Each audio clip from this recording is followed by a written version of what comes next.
In this video, I'm going to be going over steps 16 through 22 of Juan Park's scorpion model found in his book Dollar Origami. I'll be using this really nice large sheet of paper. It's 22 and a quarter inches long by 9 inches high. So hopefully this will help demonstrate some of the trickier folds. What I'm going to do first though is I'm going to take a real quick step back to step 6 and 7, 6, 7, 8, 9, to give a quick overview of a place that might get you tripped up if you're not paying attention. So this is what you look like at the beginning of step 6, and then on this point here you're supposed to bring this up and fold these up like this. The important part here is you will see this is the reverse fold that you did, and when you did that it sort of makes this little flap here that gets caught underneath. And then on step 9, where you pull this flat, you want to make sure that this part here, it's easy to let that kind of slide out. You want to make sure that when you're doing step 9 that you create this crease here to keep this part of the paper trapped underneath, so that you have this structure, kind of almost a zigzag pleat going on. You want to make sure you have that in your model. So make sure that you're doing step 9 correctly. Alright, now we're going to skip ahead to step 16. Okay, and here we are at the end of step 15, and we're going to flip the model over. Here's where we look at the beginning of 16. So the first thing we're going to do is we're going to take this top flap, just the top flap, not both of these, but just the top, and what we're going to do is we're going to fold this edge right along the center crease that we already have in our model. Let's see if I can pop that. There you go. This center crease right here. We're going to take this edge of only the top flap and we're going to fold it here, putting a crease right here. Now we're only going to crease part way, and we're going to crease to where this flap is right here. So we're going to have a crease running from here to the point on just the top layer. So again, we're going to take this flap, just the top one, and we're going to fold it to this center crease, only creasing, and it's kind of a natural stop where that is, only creasing to where this flap ends. Alright, so it's not going to lay flat, it's going to kind of lay open like this. And everything all these steps that we're going to do on the other side. I'll go through all the steps on this side first, and then go through them again on the other side. Now, the next step says to release the layer that is trapped. This isn't quite like a standard release, if there is such a thing. Now, that previous steps that I showed you to make sure that you did correctly will give you this doubled up paper right here. And so when it says release the paper trapped, what you're going to do is you're basically going to take this fold here and put it underneath this fold here. So really, just grab this, and as you pull, invert those layers so that now this layer is on top of this layer. So, and it's actually quite easy once you realize what you're doing. So you see how this angle is tucked in to that pocket like that, and so all you're going to do is you're going to pull them apart and kind of switch those layers. And so now this one is on top like that. And then it says to do a swivel fold It's a swivel squash. Some of these folds don't really fall neatly into standard definitions. So what you're going to do is you're going to take this corner that you've just sort of liberated, and you're going to fold it along this edge right here. You're just going to fold it and squash. So this is the point that you liberated, and you're going to fold this over right along this edge, and you're going to squash this down so that that point will fall along this edge that you're folding over. So you fold this over and you'll now have this edge here, and that's where that point will fall along, and you will have create this nice triangle right here.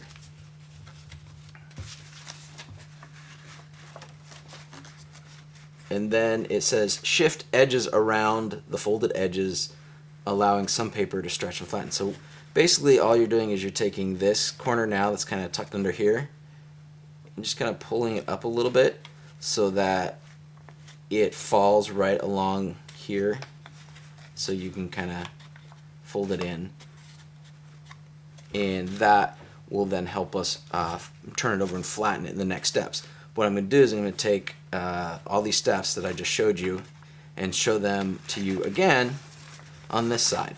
So if there's anything I didn't quite explain correctly or well enough, hopefully I'll catch it on this go around.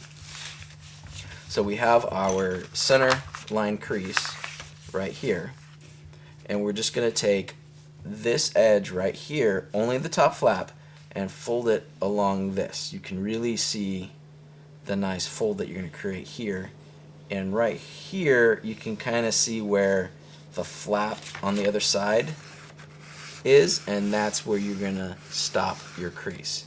So you're going to fold this edge, only the top flap, to this center line crease, only creasing, and it's a little, you got a lot of paper here, so it's not like an easy crease, but you'll crease it just until this point right here. You can see from this angle how that stops right at that crease, right at that fold line.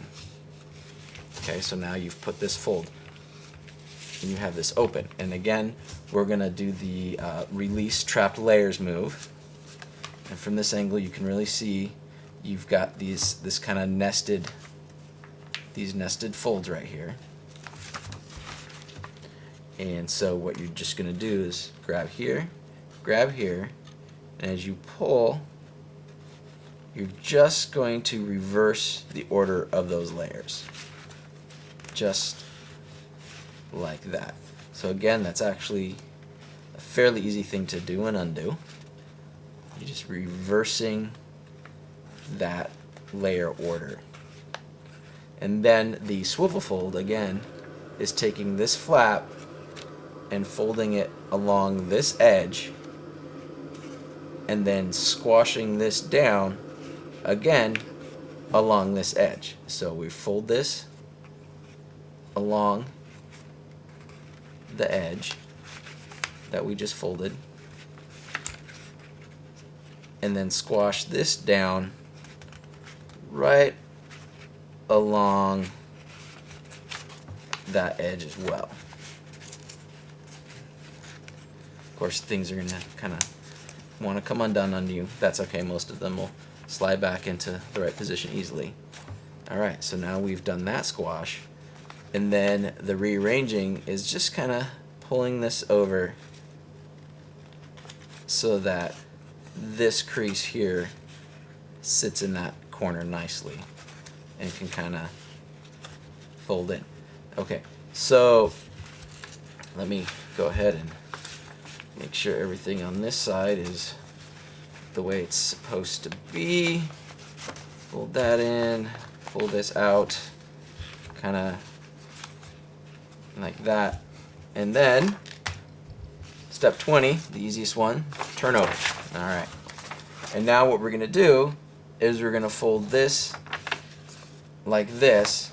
We're going to put a new crease along here, a new crease along here, and we're going to use those creases that we put in here and here. So we can go ahead and kind of put these creases in.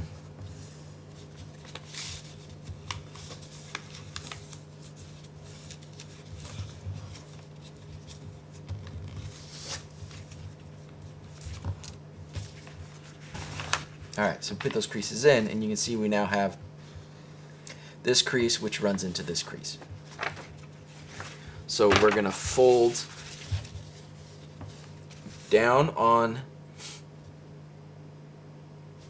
those creases, and from this point to this point is kind of where we're going to put in the final crease there, so that it can fold. And now we have this structure that needs to know where to go, and that's why we pulled this flap out so that it can flatten nicely. And a good way to help you figure out kind of where all the folds are going is, once this is all folded down, this right here is straight across, and this is straight across. And so what you want to make sure that happens is that these pieces here, this is that last piece of paper you kind of shuffled around, goes in.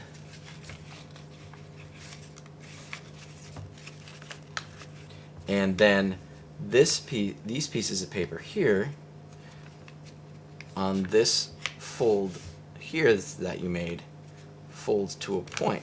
So if you pull kind of all those elements together, what you're going to have is this is coming down, coming in straight like this, and as that's happening, this is coming together in the center. Let's get these kind of straight out, and this piece of paper here, this is pushing in, and here's that squash fold taking shape,